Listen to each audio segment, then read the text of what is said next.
Welcome to Unrestrained, the podcast series from CPI. Here you can enjoy conversations where professionals on all sides of crisis and behavior management relax and open up about themselves, their workplace, and their clients. You'll get the latest tips and trends from the best in the business, so tune in often to integrate their experiences with your own. Hello and welcome to Unrestrained, the CPI podcast series. This is your host, Terry Vittone, and today I'm joined by two staff members of Nebraska's Sioux City Community Schools, Becky Eckhardt, the Student Services Director, and Michele Brand, the 6 through 12 At-Risk Coordinator. Hello and welcome, Becky and Michele. Hello. Hello. Let me tell you a little bit about our guests. Becky Eckhardt earned a master's degree in speech-language pathology from the University of Minnesota Duluth and began her work with the Sioux City Schools as a preschool speech-language pathologist. And from there, she progressed to the at-risk education lead teacher, then an elementary principal, and is now the Student Services Director for Sioux City Community Schools.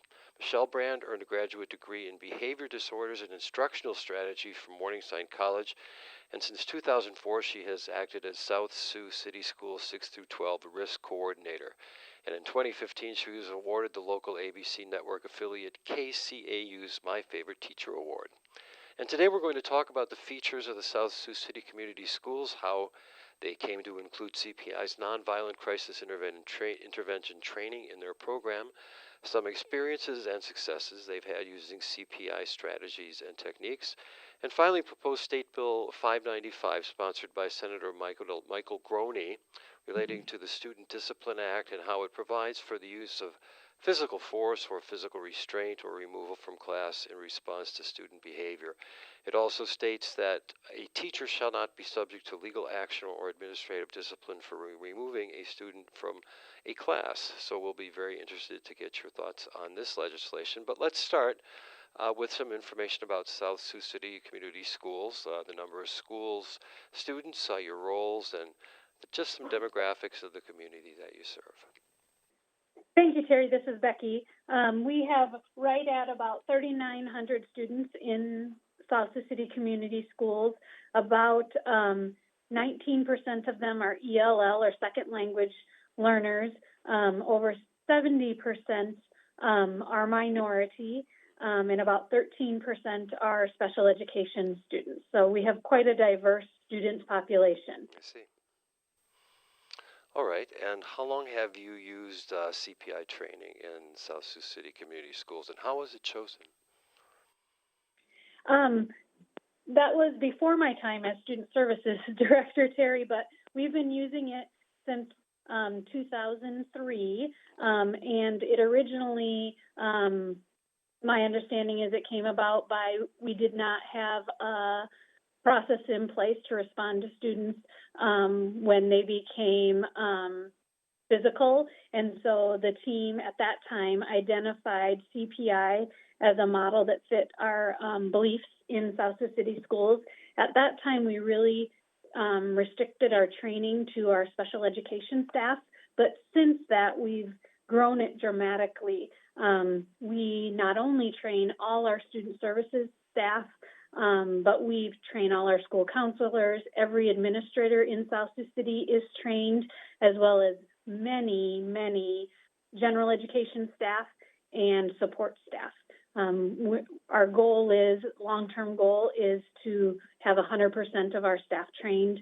We believe it has changed our climate and how adults respond to students in crisis. That's great. How often do you guys refresh? This is Michele. We do that one time per year at the beginning of the school year. I see. And how close are you to that 100% mark right now, would you say? That's pretty aggressive. At this point, I would say in overall, probably a little less than 50%. I see. Okay, well, that's still a pretty fair number of people trained in CPI. Mm-hmm. And so let me get a little more feel for your Sioux City. Now, how many high schools, for instance, would be included in that? We have one high school with right at about a little under 1,300 students, one middle school with about 900 kids, and then we have an early childhood center that serves preschool and kindergarten, and 5 K-5 elementary schools. I see. I think it gives me just a little clearer picture of how your students are distributed among the different schools that you have. Regarding CPI training, what are some of the most memorable success? You spoke to Becky to the culture change that CPI training has brought, and I'm wondering if both you and Michele might speak to some of the successes or challenges you've had using verbal de-escalation skills in managing challenging behavior in your schools. This is Michele. Some of the successes that we've had is, sometimes we'll have students move into the district that are in crisis, and they'll go to a building that has not had restraints or not even had the need to use them. And what CPI has allowed us to do is that common language. We can establish a plan, expectations, and then getting to know our students to be able to de-escalate those behaviors. So, those kiddos that are in crisis, that's why our numbers drop off, is because we figure out a plan to meet them so we can avoid using restraints. And I think those numbers you're referring to, you sent me a chart here of records that you guys keep. I see in between 2012 and 2013, you break it down by schools, between child and team restraints. In those 2 years, you had a total of 88 restraints, and then between 2014 and 2015, you had a total of 20 restraints. So you decreased 78% in that time period in restraints. And you say that's a result of kind of getting to know sort of new and more acting out students that come into the school? And it's knowing how to de-escalate those behaviors, recognizing when they're leading to a crisis and how can we stop it from escalating. And then the staff working together, CPI gives that common language for staff so they can have those conversations and they can problem solve. It's really helped those teams because typically our children that are restrained are special population kiddos. And really it's helped those teams be able to have a common language and problem solve. When could you speak a little more to the special populations and be a little more, I guess, explicit about who we're talking about? Typically, it's our the reoccurring cases we've had are what I would say is our most unique student population, those that might be categorized as severe to profound with possibly autism combined in there, students that have a real difficult time communicating with us what their needs are, what their wants are. And so this common language allows us to gather all the pieces of data we have and figure out what those triggers are, where maybe sometimes we weren't recognizing them before because they weren't overt to their teachers or the individuals working with them. Now we're able to take a really close look at what they might be trying to tell us before they escalate, and then try to figure out what is the best response to avoid a child hold position, and offer the child choices or whatever is in their support plan, so that we at least can reduce, if not at all, avoid a restraint. And that's an excellent answer. Do you feel that the crisis development model then has been internalized pretty much by the people that deal with these challenging students? I do. I think the trainers that we have across our district and CPI are our most knowledgeable, and we do have buildings that really have years without any use of the holds, which is wonderful. At the time when they maybe get a new student and they have to re-look at it, it simply takes a refresher from our trainers to remember the annual training they've had, and then they're ready to go again. But we do have some buildings that have some of our special populations where they may have to use this on a more consistent basis, not all the time, but because of their student population, they may be exposed to this a little bit more frequently, and they understand this so well, and it really is pretty amazing to watch them respond with care when a child is in crisis. They just know how to react so it doesn't become escalated. And I think prior to having the CPI training, we didn't know how to respond to that. And unintentionally, I think we often escalated students. We didn't know at the time we were doing that, but now with this training, we're able to recognize things that before we didn't. Excellent. And I think I heard you use the plural years for certain schools that have had no restraints or holds used. Yeah. And that's really a remarkable result. Indeed. So that's got to be saving you guys some money and some stress. And it must be. What's your turnover rate like there? Would you say? I mean, did you guys? I mean, we read constantly in the news about teachers, new teachers, coming into schools and not being prepared adequately for the sort of de-escalation skills that they're going to need. Do you guys find that you retain your teachers pretty well? Yes, we retain our teachers quite well. Every year, of course, we have teachers that retire, relocate for whatever reason, take a different position in another school district. We do conduct exit interviews, and I think they give us really good information. We ask why they're leaving our district, what we could do differently for the staff that continue to be here, were there problems that or additional support that we could have provided.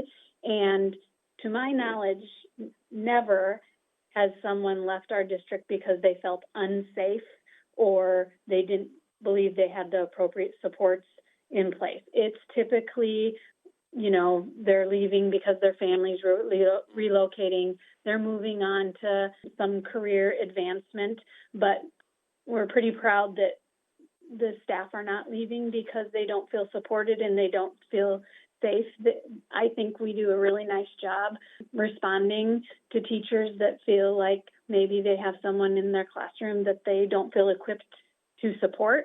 Our administrators and our teams really wrap the services around the students and the teachers so that we can ensure everybody is safe and everybody has the supports they need. Excellent. Let me get a sense for, I know this is kind of unscripted. I know we did some pre-interview questions so that this would go as it's going today, but I'm just trying to get a feel for the South Sioux City kind of economy. What drives the economy? Are you guys largely agrarian there? I mean, is it farming business, or what drives the tax base there in South Sioux City? We have Tyson Foods, a large meatpacking plant that employs a large number of our parents. There are also a couple other meatpacking plants in our area.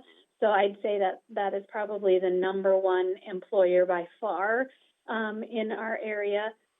We do have very high free and reduced lunch in our district.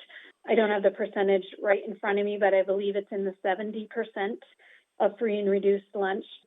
So we are dealing with some families that have challenges, and as a school system, we really try to provide a variety of supports and services, not just academics, to support our families. So you may have a number of students that come to your school who are challenged at the beginning of the day in ways that are not immediately visible, or maybe to the experienced teachers that they are because of the nature of the area that they live in and the economic culture that they come from. Yes, absolutely. The beginning of the day, some of our kids really struggle coming off of long weekends and breaks, and so that, I think, is especially important that our staff are mindful of the subtle behaviors that our kids are presenting and how can we use those de-escalation strategies to help support the student and avoid the escalation that comes with stress or adjusting from home life to school life. I see. Let's move on to the proposed State Bill 595 introduced by Senator Michael Groney. that would allow teachers to use force to deal with students exhibiting challenging behavior. Could you tell us the fundamental purpose of this bill and sort of politically how it began and both of your reactions to it and then the reaction of the educational community as you know it to Bill 595? Is this celebrated? Is it vilified? Is it a little of both? It's hard to know where to begin on this because it's an unusual piece of legislation in what we've seen. This is Becky. My understanding is it partially came out of a school legislation case where possibly a teacher felt that a student wasn't ready to return to class, and for whatever reason, the student was returned to class before that teacher felt that it was safe to do so. And so I think this is an attempt to make schools safer and provide additional support for teachers. I'm not confident that how it's written, it does what it's intended to do. I see. And I'll just, for our listeners, it begins a bill for an act relating to the Student Discipline Act to provide for use of physical force or physical restraint or removal from a class in response to student behavior, to harmonize provisions and to repeal the original section. And then it enacts Section 2, which says if a student becomes physically violent towards himself or herself, a teacher, an administrator, or another student, a teacher or administrator may use necessary physical force or physical restraint to subdue such student until such student no longer presents a danger to himself or herself, the teacher, the administrator, or the other student. And I'm wondering personally how you feel about that being written into law. I mean, do you think that will dilute the culture of verbal de-escalation in a certain sense? I mean, I'm all for the protective aspect of this, both for the student and the teacher, and for the ongoing ability of the classroom to teach and in other words fulfill its function. But it seems to actually write this into law. We're curious about it. This is Michele. I happen to have in front of me our teacher union, The Voice. It's the Nebraska State Education Association. And they did a poll that said 61% of the 7,000 teacher polled said their biggest problem in the classroom is unruly and disruptive students. And my concern with this bill, the way it's stated, because this article proceeds to go on to say kids are coming to school with mental and physical trauma. The solution isn't to throw them out, it's how to get them the help they need to deal with their issues. Extensive training in de-escalation and student restraints is important for educators. So to me, I agree with that. But I don't think that bill says there's a need for training. It's you can physically remove a child. I think they're missing that education component because my curiosity is the schools where staff are not feel safe, where they don't feel safe, are they trained in CPI? Do they have some kind of de-escalation system in place, or how do you deal with high-stress kids or high-need kids? And so that's what I feel is missing from that. I think we can agree that yes, some teachers don't feel safe, but to say we're going to be able to do this to children without providing that training, I think you're missing that opportunity to do those things. And if you have students with mental and physical trauma and then school puts their hands on them, those children are going to be traumatized again. So it's sort of a double whammy. So this bill could be, even though I can understand why a majority might support the latitude that it gives them to not be fearful of needing to remove a disruptive student. And it also includes language that says any teacher or administrator defending himself or herself shall not be subject to legal action or administrative discipline. So there's kind of a hold harmless section of this. But like you said, it's sort of the biggest omission is a prescription to make the situation a training requirement, for instance, would round out this act or this proposed legislation to be more meaningful on a sort of a restorative or that necessary training component and that the teacher has the expertise to de-escalate a situation before they come to physical force or physical restraint. Is not considered. How far along is Bill 595? What do you think do you guys have any feel for the chances of passage on this? What is it? I don't. There are a lot of bills in our legislature, more than a typical year. I think there's approximately 40 related to education, which is don't quote me on that number, but I think that's the number I heard, which is a high number in the state of Nebraska. And so I'm not sure what the likelihood is that this one will get passed, but I do think we need to speak out, because I do think the information that's being communicated right now to our teachers and the teacher association really is that this will give them the protection to use the necessary force or remove a child who is disruptive and causing safety concerns in their classroom, which I don't necessarily disagree with that. I think we should have classrooms that are safe, and if a student is unsafe, I do think we should be able to remove them, determine what appropriate supports are needed for that student, and put those in place to avoid the safety risk. But like you said, without the provisions of some staff training and to spell out, they go straight in this bill to physical restraint and physical removal. There's no de-escalation prior to that. There's no defining of, it says in the bill that they can use physical force when the student is at risk of destroying school property. Well, what kind of school property are we talking about here? There's quite a range there. And so I think we just need to put some definitions with some of the words that are used in this bill, because without that, I just worry that staff without training and without definitions to this bill, I worry about what could happen in some of our classrooms and to what could happen to some of our students.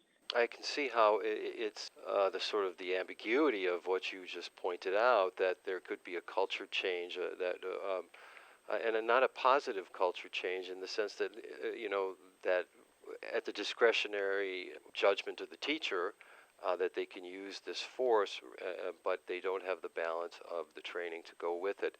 And so, I mean, when you think about the building or the sustaining a culture like you achieved there in South Sioux City, you would hate to see a piece of legislation come in and omit what you guys have embraced in committing so much to verbal de-escalation training and refreshing your teachers on things like the crisis development model, and how to really, before a student gets to that release stage, to give them, to support them and to de-escalate them. So I think you both have made some excellent points about the pluses and then the omissions from Bill 595. So thank you very much for that.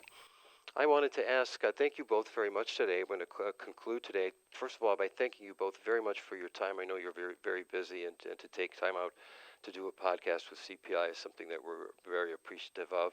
I wanted to ask Michele about the award that you won, the My Favorite Teacher Award. How does that come about that you were chosen for that?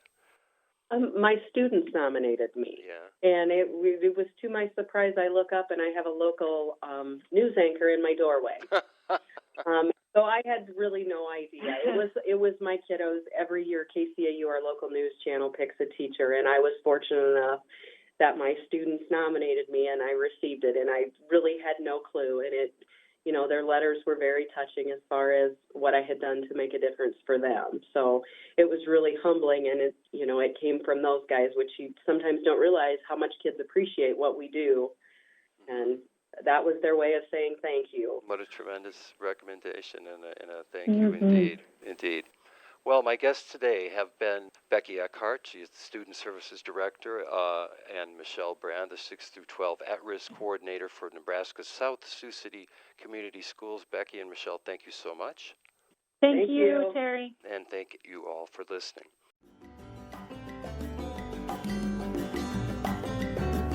Thank you for joining us today on Unrestrained. Tune in again soon for another interview with an expert in behavior management. Until then, this is your host, Terry Vittone, hoping your intention is prevention.